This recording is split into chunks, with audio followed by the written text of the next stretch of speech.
Olá, seja muito bem-vindo ao nosso episódio 74 da nossa série Despertando com Neville Goddard. Esse episódio faz parte dessa série da leitura do livro Volume Único, O Despertar da Consciência. Nós estamos aí já no iniciozinho. Esse é o segundo capítulo da parte 6, né, que é O Despertar da Imaginação. E o capítulo 2 é Instruções Firmadas. Então fica comigo até o final desse vídeo para a gente dar continuidade ao nosso estudo. E se você está chegando aqui pela primeira vez, seja muito bem-vindo ao canal Mentalidade Una. Aqui você vai acessar conteúdos como esse para auxiliar aí no seu movimento do despertar espiritual, principalmente no seu movimento de autoconhecimento, para você aprender a se perceber, a se observar, e se colocar e se posicionar no seu lugar de verdade, né? Que é o lugar da consciência, que observa essa experiência e que pode, através de todo esse conteúdo, elevar a sua expressão aqui nessa experiência, levar essa ideia que você tem sobre você mesmo, essa concepção que você tem sobre si mesmo e trazer isso para a sua realidade, ver isso ser expresso na sua realidade. Então vem comigo, continua comigo até o final desse vídeo, não deixa de curtir, comentar, compartilhar e clicar aí no botãozinho para seguir o canal, ativando as notificações, que de segunda a sexta, às 19 horas do Brasil ou às 23 horas de Portugal, uma parte nova do estudo vai ao ar para poder você continuar aí a sua caminhada, tá bom? Então, para você que não me conhece, muito prazer, eu sou a Cristine Costa, tá bem? Eu sou terapeuta, facilitadora de processos de autoconhecimento, do despertar espiritual para quem está nesse movimento e quer um acompanhamento, um direcionamento, alguém que auxilie e assiste você nesse processo dentro dessa consciência, desse movimento espiritual, sem nenhum cunho religioso. Então, se você quiser informações, aqui na descrição desse vídeo você vai encontrar link no WhatsApp para falar diretamente comigo, as redes do Instagram para você seguir, ficar lá um pouquinho mais próximo, interagindo com aquilo que a gente compartilha, que eu compartilho lá no canal, no Instagram. E também tem o link da comunidade exclusiva e gratuita no WhatsApp, aqui da nossa comunidade Mentalidade Una, para que você esteja lá também recebendo meditações, áudios, insights, reflexões, o link aí para você acessar, se você por acaso não entrou no YouTube nesse dia, você relembrar lá que o estudo já está disponível. Então, fica o convite também para você participar da nossa comunidade, tá bom? Então, pegue a sua água, pega o seu café, senta aqui no estado de presença, é uma dos pontos que a gente mais fala aqui também no canal, o quanto é importante desenvolver, né, essa habilidade de se manter presente para poder se conectar com essa mente unificada, com esse campo da consciência que está sempre disponível no aqui e agora e fazer desse movimento um grande impulsionar aí da sua transformação, tá bom? Então vamos dar início à leitura do capítulo de hoje, capítulo 2, lembrando que é a parte 6 desse estudo, Instruções Firmadas. O primeiro poder que nos encontra no limiar do domínio da alma é o poder da imaginação. Dr. Franz. A primeira vez que me tornei consciente do poder da natureza e da função redentora da imaginação foi através dos ensinamentos do meu amigo Abdullah e através de experiências subsequentes. Eu aprendi que Jesus é um símbolo da chegada da imaginação para o homem e que o teste para o seu nascimento no homem era a capacidade do indivíduo de perdoar o pecado, ou seja, sua capacidade de identificar a si mesmo ou a outro com seu propósito na vida. Sem a identificação do homem com o seu propósito, o perdão dos pecados é uma impossibilidade. E apenas o Filho de Deus pode perdoar o pecado.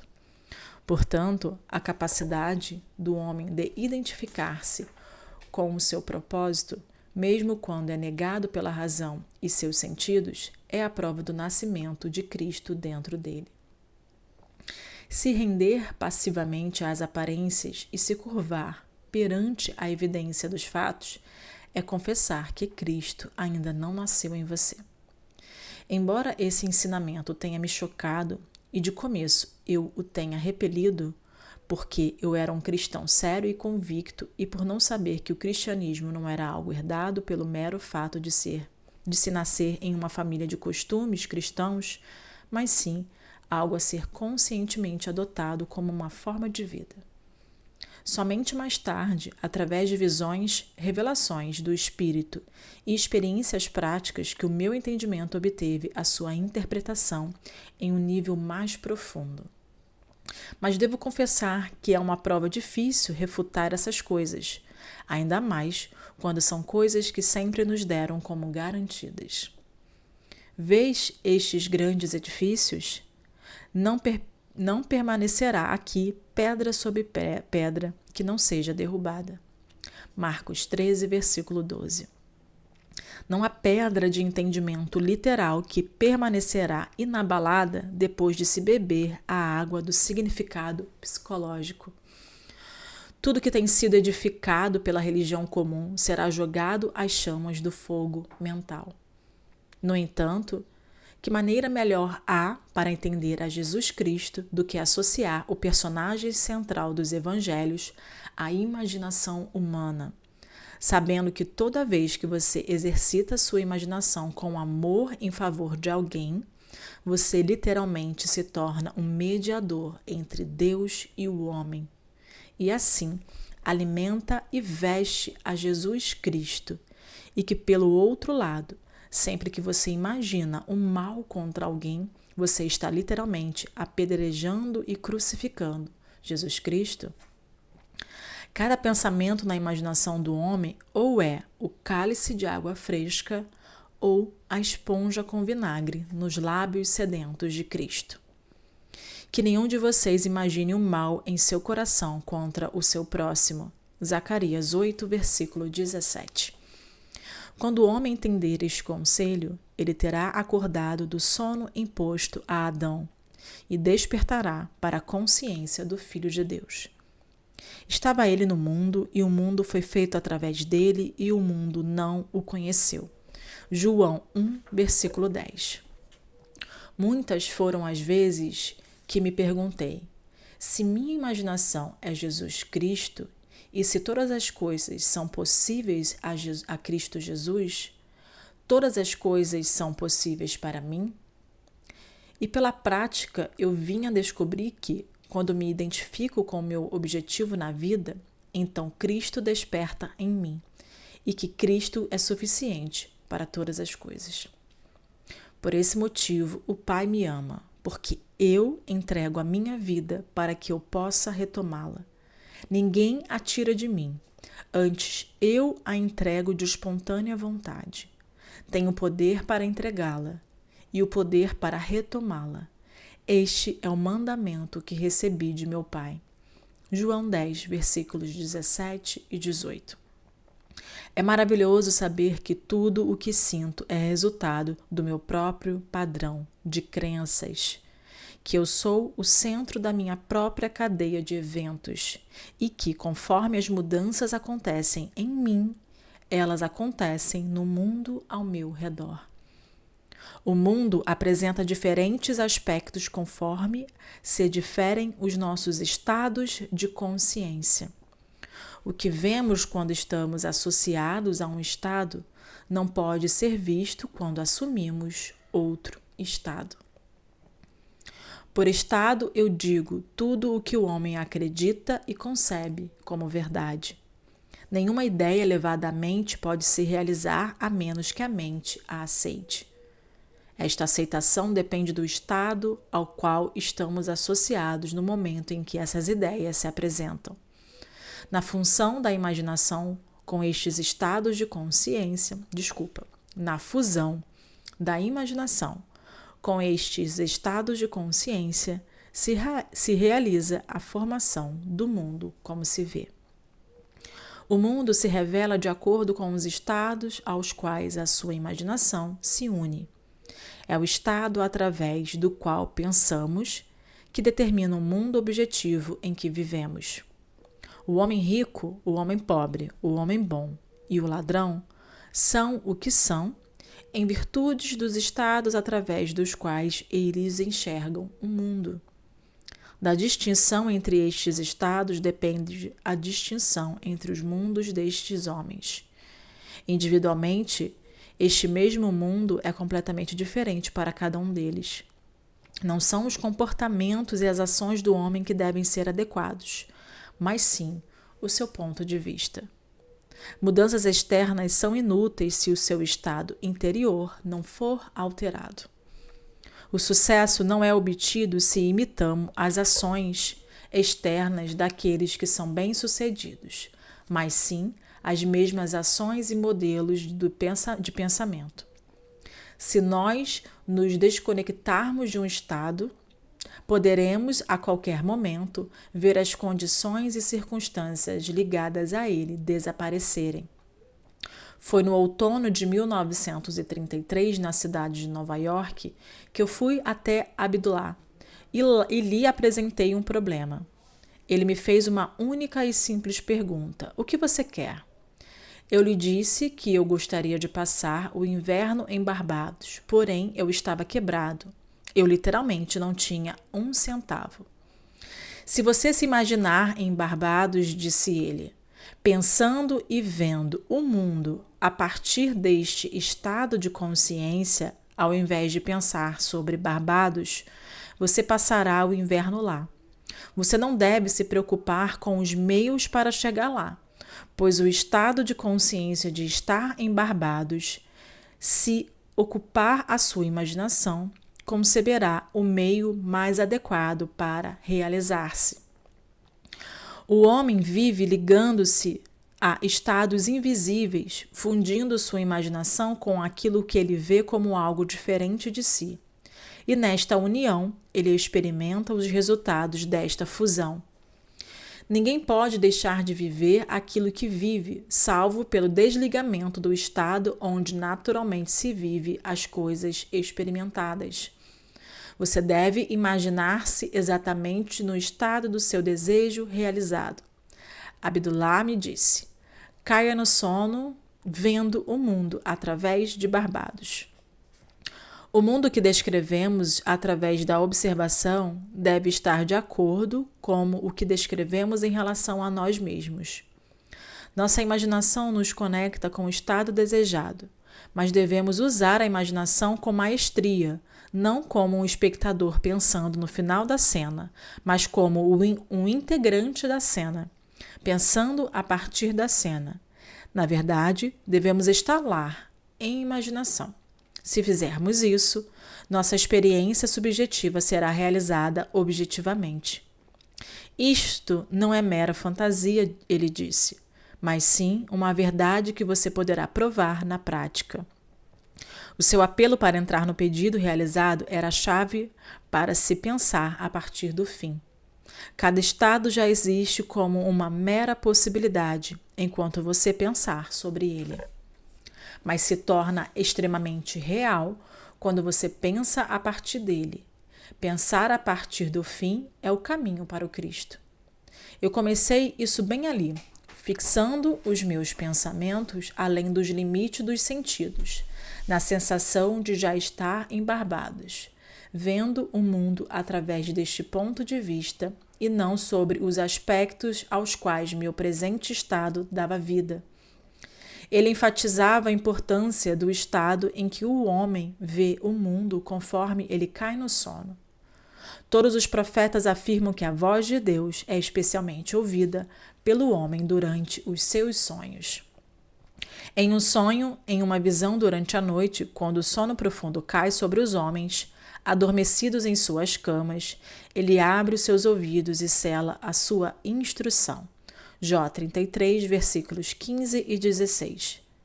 Naquela noite, durante várias noites seguintes, eu adormeci estando com a concepção que eu estava na casa do meu pai, em Barbados. Dentro de um mês, recebi uma carta do meu irmão dizendo que ele tinha um forte desejo de reunir a família para o Natal e que me pedia para usar uma passagem de barco já reservada para Barbados. Eu naveguei 2 dias depois de receber a carta do meu irmão e passei um inverno maravilhoso em Barbados. Este acontecimento me convenceu que o homem pode ser qualquer coisa que ele quiser, se ele manter uma concepção constante e pensar através de um fim. Me mostrou também que eu já não posso mais arrumar desculpas, colocando a culpa nos fatores externos, que o meu próprio sucesso e o meu próprio fracasso não dependem de coisa alguma, a não ser de mim mesmo e do estado através do qual eu enxergo o mundo e as coisas nele manifestadas. O homem, que é livre em suas escolhas, age através de concepções que ele mesmo escolhe livremente, embora nem sempre sabiamente. Todos os possíveis estados aguardam a nossa escolha e a nossa posse, mas nenhum nível racional é capaz, por si só, de nos conduzir ao estado de consciência que se precisa possuir. Um cenário imaginativo é a única coisa a se buscar. O maior objetivo da imaginação é criar em nós o Espírito de Jesus, que é o contínuo perdão dos pecados, a contínua identificação do homem com o seu ideal. Somente através da nossa identificação com o nosso objetivo é que nós poderemos nos perdoar das nossas falhas, por nossas falhas. Todo o resto é um esforço inútil. Neste ponto, para qualquer lugar ou estado em que encaminharmos a nossa imaginação, para o mesmo lugar ou estado, nos encaminharemos fisicamente também. Na casa de meu pai existem muitas mansões. Se não fosse assim, eu vos teria dito, e vou para preparar-vos um lugar. E se eu for e vos preparar um lugar, eu retornarei novamente e os tomarei para mim, para que onde eu estiver, estejais vós também. E agora eu vos digo isso antes que aconteça, para que quando isso acontecer, que vós possais acreditar também. João 14, versículos 2, 3 e 29. Dormir na casa do meu pai em minha imaginação como se eu realmente estivesse dormindo lá em carne e osso, fundiu a minha imaginação com este estado, e por isso fui compelido à experiência desse estado em carne e osso também. Isso se tornou tão vívido para mim que eu poderia ter sido visto na casa de meu pai se algum sensitivo entrasse em sua sala, onde eu dormia em minha imaginação. Um homem pode ser visto onde a sua imaginação está, pois a imaginação é o próprio homem em si. Isto eu sei por experiência própria, pois eu fui visto por algumas pessoas às quais eu desejava visitar, enquanto fisicamente eu estava a milhas e milhas de distância delas. Eu, pela intensidade do meu sentimento e da minha imaginação, sentindo e imaginando estar em Barbados, em vez de meramente pensar sobre Barbados, acabei atravessando o vasto Atlântico e influenciei o meu irmão a desejar a minha presença para completar a união da família. O pensamento a partir do fim, com o sentimento do meu pedido sendo atendido, foi a origem de tudo o que aconteceu com eventos como evento externo, tal como a iniciativa do meu irmão em me enviar uma passagem de navio, e isto também é causa para tudo que eu a causa para tudo o que se evidencia como resultado. Em Ideias do Bem e do Mal, William Butler, após descrever algumas experiências semelhantes a esta que me ocorreu, escreveu: se todos aqueles que viveram eventos como este não tivessem sonhado, nós teríamos que reescrever nossas histórias, pois todos os homens, certamente todos os homens de imaginação, devem eternamente conjurar seus encantamentos, glamoures e ilusões, e todos os homens, especialmente os homens tranquilos que não levam uma vida essencialmente egoísta, devem continuamente passar o seu poder adiante. Uma imaginação determinada, pensando através do fim, é o início de todos os milagres. Eu gostaria de lhe inspirar uma imensa crença em milagres, mas o milagre é apenas um nome dado às obras da imaginação, por aqueles que não têm conhecimento do poder e função da imaginação. Imaginar-se a si mesmo com o sentimento do desejo realizado é a forma pela qual você entra em um novo estado. Isto dá ao estado a qualidade de existência. Hermes nos disse: aquilo que existe se manifesta. Aquilo que foi ou será não é manifestado, porém não está morto, pois, para o espírito, a atividade eterna de Deus reanima todas as coisas. O futuro deve tornar-se presente na imaginação de quem almeja sabiamente e consistentemente criar circunstâncias.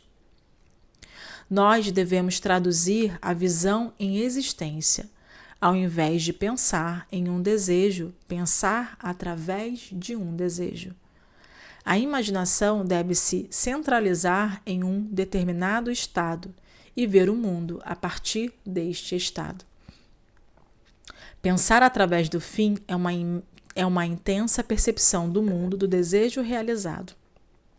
Pensar através do estado desejado é uma vivência criativa. A ignorância em relação à capacidade de pensar através do fim é escravidão. É a raiz de todas as limitações às quais o homem está preso. Se render passivamente às evidências dos sentidos é subestimar as suas capacidades interiores. Uma vez que o homem aceitar pensar através do fim como um princípio criativo com o qual ele pode cooperar, ele se redimirá do absurdo de sempre tentar alcançar seu objetivo pensando apenas sobre ele. Construa cada fim conforme o padrão do desejo realizado. Toda a vida é apenas o apaziguamento da fome e os infinitos estados de consciência através dos quais o homem pode ver o mundo são meramente o meio de satisfazer essa fome. O princípio sobre o qual cada estado é organizado é uma espécie de fome que aumenta a paixão pela autossatisfação de conseguir experimentar níveis de experiências cada vez maiores. O desejo é a principal força motora do mecanismo mental. É uma coisa abençoada. É uma necessidade justa e natural que possui um estado de consciência como seu equivalente justo e natural para ser satisfeita. Eis uma coisa que eu faço, esquecendo das coisas que ficaram para trás. Eu caminho em direção ao que está adiante e prossigo até a marca. Filipenses 3, versículo 13 e 14. É necessário se ter um objetivo na vida. Sem um objetivo, ficamos à deriva. Que queres tu de mim? É explicitamente a pergunta feita com mais frequência pela figura central dos evangelhos. Ao definir o seu objetivo, você deve querê-lo. Assim, como a corça anseia pelas águas, assim anseia minha alma por ti, ó Deus. Salmos 42, versículo 1. É a falta desta paixão direcionada na vida que faz o homem falhar em sua realização. Cruzar a ponte entre o desejo, pensar sobre, e satisfação, pensar através, é muito importante. Nós devemos passar mentalmente de pensar sobre o fim, para pensar através do fim. Isto a razão nunca poderá fazer. Pela sua natureza, ela está restrita à evidência dos sentidos. Porém, a imaginação, não tendo tal limitação, pode. O desejo existe para ser gratificado pela atividade da imaginação. Através da imaginação, o homem escapa da limitação dos sentidos e das amarras da razão. A gente poderia até associar aqui a imaginação à nossa mente unificada, né? E a mente ligada aos sentidos, que é o nosso condicionamento egóico, o nosso sistema de pensamento, que é o ego, ele é ligado aí a essa parte que tem dificuldade de imaginar, pois está ligada estritamente aos sentidos, ao que está vendo, ao que está sentindo. Então, normalmente o ego ele é levado para o passado, né, e se mantém ali preso no passado por estar justamente focando sempre naquilo que ele está sentindo, tocando, percebendo, né? E a gente acessar esse estado de imaginação requer a gente acessar essa mente que está unificada, esse afastamento, esse olhar diferente sobre aquilo que a gente observa, né? Não se identificar com aquilo que está sendo expresso de forma objetiva ali na realidade, para a gente conseguir acessar esse poder de imaginar, de se colocar nessa mente unificada. Não há nada que impeça o homem que pensa a partir do fim. Nada pode detê-lo. Ele cria os meios e desenvolve recursos ilimitados nas mansões do Senhor, e cada vez mais. Não importa o que ele foi, ou o que tem sido, ou o que ele é. Tudo o que importa é o que ele quer. Ele sabe que o mundo é uma manifestação da atividade mental que se passa dentro dele mesmo, né? Que é o sistema de pensamento do ego. Então, ele se esforça para determinar e controlar os fins nos quais ele pensa. Ou seja, ele se posiciona no lugar de consciência, unificado essa mente, né? Através dessa mente unificada. Na sua imaginação, ele habita no fim, né? No seu desejo, naquela expressão que ele quer se tornar. Confiante que lá ele também habitará em carne e osso. Ele coloca a sua inteira confiança no sentimento do desejo realizado e vive dirigindo-se a este estado, pois a arte da fortuna irá testá-lo naquilo que ele propôs. Assim como o homem na piscina de Betesda, ele está pronto para entrar nas águas da imaginação, sabendo que cada desejo é como uma semente fértil para aquele que sabe como pensar a partir de um fim. Ele é indiferente à mera probabilidade da razão e confia que através da imaginação contínua, suas concepções se manifestarão como fatos. Mas como convencer a todos os homens que o pensamento através do fim é o único meio? Como aplicá-lo em todas as atividades humanas? Como revelá-lo como a plenitude da vida e não como uma compensação de uma decepção? Este é o problema. A vida é algo controlável. Você pode experimentar o que você quiser, uma vez que você perceba que você é filho dele e que você é o que você é em virtude do estado de consciência pelo qual você pensa e enxerga deste mundo. Então aqui a gente finaliza esse capítulo 2, né, nosso episódio 74. E o próximo episódio é Caminhos Internos, né, dando ênfase aí, já que o autor, né, nessa parte 6, ele vai dar ênfase a esse aspecto da imaginação, nos ensinando a utilizar esse aspecto da imaginação, essa mente unificada, essa consciência, e utilizá-la isso para a gente conseguir expressar novas concepções de nós mesmos na nossa realidade, tá bom? Então, muito obrigada para você que esteve aqui até o final desse vídeo. Eu te espero no próximo episódio, dando continuidade ao nosso estudo aí. Então, não deixa de curtir, compartilhar e comentar para fazer essa troca aí para nossa comunidade, ela crescer. E cada vez mais a gente está aí unificado no mesmo propósito, tá bom? Muito obrigada pela sua presença e eu te vejo no próximo episódio.